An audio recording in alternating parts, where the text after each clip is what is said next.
aspalditik, Irungo alardearen gatazkaren oinarrian emakumeen kontrako azterketa dago. Gizonen privilegioak eta emakumeen menpeko rolak zalantzan jarri dira eta horrek sekulako erresistentziak sortu ditu. Eta honek erakusten duena da, emakumeen eta gizonen berdintasunetik oraindik urrun gaudela eta bide horretan lan egiten jarraitu behar dela. Gatazka honen konponbidean ardura berezia dute erakunde publikoek. Haiena da, konponbidearen ardura nagusia, klabe demokratikoan, Irungo emakume gizon guztien eskubideak berma daitezen alardean parte hartzeari dagokionez.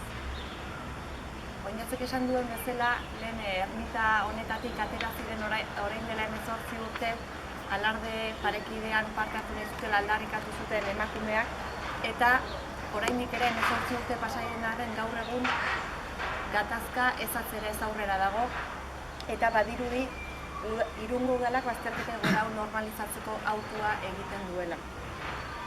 Konponbidean agente aktibo izan baino nahiago du dagoenean mantendu.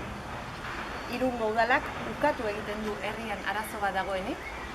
Hain zuzen ere, Oinatzek aipatu duen bezala, berdintasun planaren diagnostikoan alardearen inguruko gatazkaren halako deskribapen interesatu bat egiten du, eta ondoren diagnostiko horretan oinarrituta egin duten hirugarren berdintasun planean, zuzenean jai parekidei dagoen atala ezabatu egin du, nolabait ere zentsuratu egin du. Eta hortaz, Irungo udalak uko egiten dio gatazkaren konponbidean esku hartzeari. Ez hori bakarrik, baizik eta Irungo udalak alarde sexista babestu eta aitortu egiten du, bazterketa egoerari zilegitasuna emanez. Eta hau ez da onargarria. Irungo udalaren jarduteko modua salatu nahi dugu. Salatzen dugu Santanok Irungo alkateak uko egiten diola gatazka honen konponbidean esku hartzeari. Haustura sozial handia ekarri duen gatazka, luzea eta mingarria.